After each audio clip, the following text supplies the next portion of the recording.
উনি সফরে বেরিয়েছেন হাদিস কালেকশনের জন্য। প্রচন্ড শীতের রাত, উনি মাগরিবের নামাজ, এশারের নামাজ পড়ে একটা মসজিদে শুয়ে পড়লেন, আর শুয়ে শুয়ে হাদিস পড়তেছেন। কি পড়তেছেন? কথা বলেন। আর মনে মনে ভাবলেন রাতটা মসজিদে কাটায় দেই, ফজরের নামাজ পড়ে আবার বেরোবো। কিন্তু দারোয়ান এসে বলে মসজিদে থাকতে পারবেন না, ওঠেন। দারোয়ান আছে না, কথা কন। আহমদ ইবনে হাম্বল বললেন আমি শুধু রাতটা থাকতে চাই, আমি তো ফজরেরও মুসল্লি, ফজর নামাজ পড়বো তো এই মসজিদে, আমার থাকতে দাও। দারোয়ান তো দেয় না, কেন? মসজিদে থাকার জায়গা না, যান মিয়া। উনি যে আহমদ ইবনে হাম্বল এটা চিনে নাই, থাকতে দেয় না। কি করবে এখন? উনি কাঁথা গুছিয়ে হাদিসের কিতাব নিয়ে কাঁধের মধ্যে ব্যাগ নিয়ে মসজিদ থেকে বেরোয় গেলেন। কি আর করবেন, প্রচন্ড শীত, আর কাঁপতেছেন, বুড়ো মানুষ। পথিমধ্যে দেখলেন বাজার। বাজার একজন খাব্বাজ, শাবুন খাব্বাজ, যুবক রুটি বিক্রেতা। সে রুটি বিক্রি করে, চুলার মধ্যে রুটি সেকে। সে যে সালাম দিল আসসালামু আলাইকুম, যুবক বলে ওয়ালাইকুম আসসালাম। আহমদ ইবনে হাম্বল বলে যুবক আমার যাওয়ার জায়গা নেই, সফরে বেরিয়েছি, খুব শীতে কষ্ট পাচ্ছি, রাতে যদি তোমার এই চুলা থেকে একটু আগুন পোহাই কোনো সমস্যা? যুবক বলে না না সমস্যা না, আহলান ওয়া সাহলান, খোশ আমদেদ, আসেন আসেন, আপনি আগুন পোহাইলে আমার সমস্যা কি? সুবহানাল্লাহ পড়েন।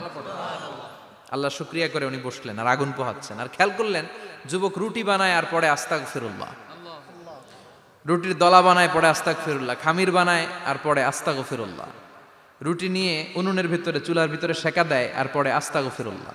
দোকানদারের কাছে কেউ আসলেই সে রুটি দেয় আর পরে আস্তাগফিরুল্লাহ। ক্রেতার কাছ থেকে টাকা নিয়ে ক্যাশ বক্সে রাখে আর কি পড়ে? আবার রুটি বানানো শুরু করে আর কি পড়ে? খালি এইটাই পড়তেছে। ইমাম আহমদ ইবনে হাম্বল তো অবাক, কিরে এটা আবার কেমন যুবক, খালি আস্তাগফিরুল্লাহ। উনি প্রশ্ন করলেন যুবক ঘটনা কি? আসার পর থেকেই তোমার দেখতেছি তুমি রুটি বানাও, রুটি বিক্রি করো আর পড়ো আস্তাগফিরুল্লাহ, মালাকা ইয়া শাবাব। যুবক বলে আস্তাগফিরুল্লাহ আমার সবচেয়ে বেশি পছন্দের আমল, আমি সব সময় আঠার মতো ইস্তেগফারের সাথে লেগে থাকি আর সব সময় পড়তে থাকি আস্তাগফিরুল্লাহ, আর এর বদৌলতে আল্লাহ আমারে মুস্তাজাবুদ দাওয়া বানিয়ে দিয়েছে। আহমদ ইবনে হাম্বল তো অবাক, আনতা মুস্তাজাবুদ দাওয়া, তুমি মুস্তাজাবুদ দাওয়া, রুটিওয়ালা।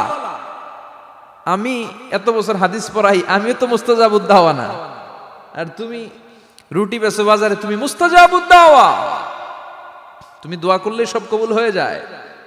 যুবক বলে না আনা মুস্তাজাবুদ দাওয়া, আমি আমার জীবনে যত দোয়া করেছি কবুল করে নিয়েছে কে? সব দোয়া কবুল করে নিয়েছে আল্লাহ, একটা দোয়া ছাড়া। কয়টা? আহমদ ইবনে হাম্বলের কৌতূহল, কিউরিসিটি আরো বেড়ে গেল। কি? সব দোয়া কবুল হয়েছে একটা দোয়া ছাড়া। মাযালিকা দুআ ইয়া শাব, কি সেই দোয়া?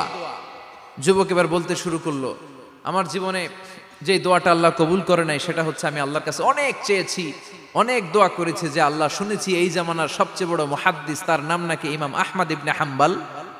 আল্লাহ তোমার কাছে আমার চাওয়া আমি যেন এই ইমাম আহমদ ইবনে হাম্বলরে দেখে মরতে পারি।